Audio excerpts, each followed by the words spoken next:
Ketua Dewan Pengurus Wilayah DPW Partai Kebangkitan Bangsa PKB, Jawa Timur, Jatim Abdul Halim Iskandar akan mengusung Badrut Tamam sebagai bakal calon gubernur Jawa Timur 2024.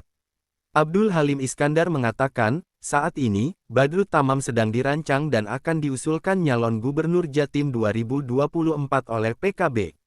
Kata dia, mulanya muncul dua nama kader PKB Jatim yang akan diusulkan untuk dicalonkan sebagai Gubernur Jatim 2024, di antaranya mantan Bupati Lumajang, Thoriqul Haq dan mantan Bupati Pamekasan, Badrut Tamam.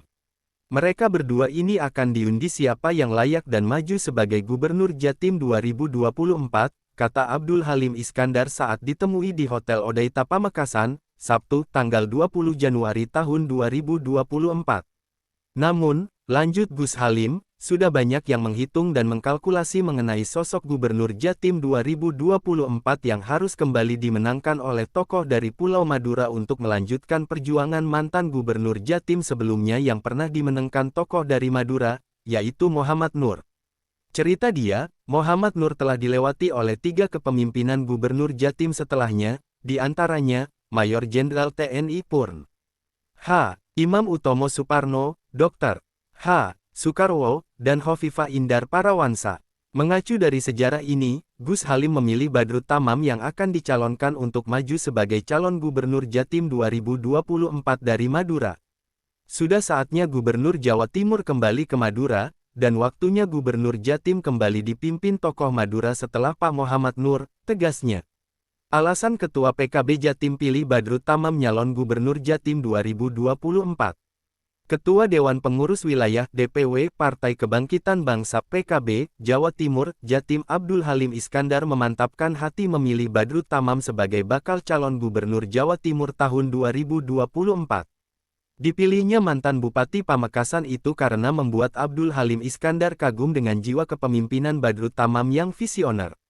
Pria yang akrab disapa Gus Halim ini menilai Badrut Tamam berhasil membangun Pamekasan saat menjadi bupati.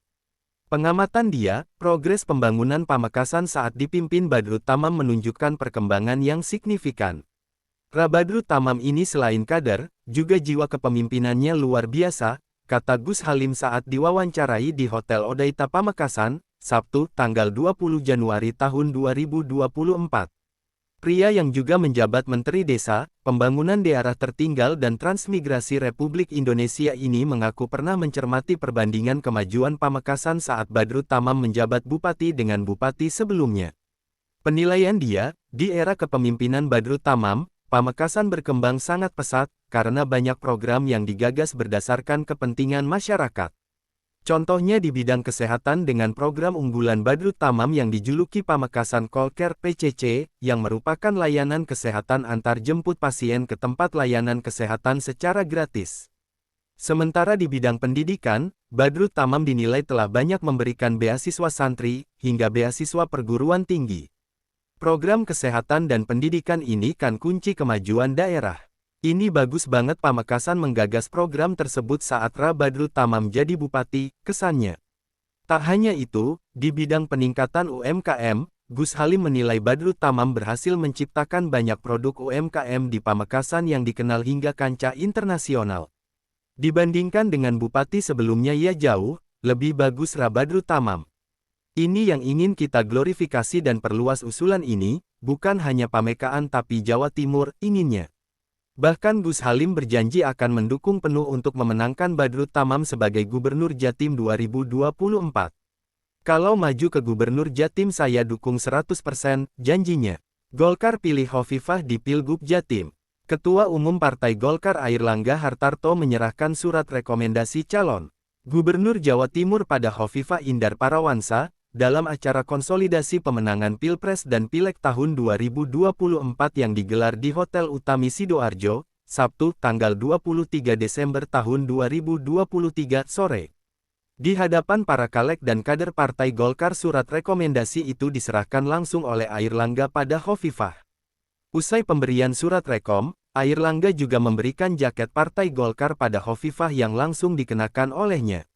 Airlangga mengatakan alasan Partai Golkar mengusung kembali Khofifah sebagai bakal cagup dalam Pilkada Jatim 2024 mendatang adalah karena prestasi Khofifah yang begitu cemerlang sejak memimpin Jatim tahun 2019 sampai dengan 2024. Yang jelas ini bukan kali pertama bagi Partai Golkar. Karena di periode sebelumnya Ibu Khofifah juga diusung oleh Partai Golkar dan dikawal oleh Partai Golkar.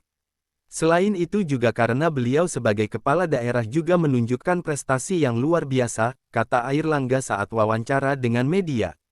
Airlangga menegaskan bahwa rekom yang diserahkan kepada Khofifah hari ini hanya untuk bakal calon gubernur yang akan diusung Partai Golkar pada Pilgub Jawa Timur 2024 mendatang.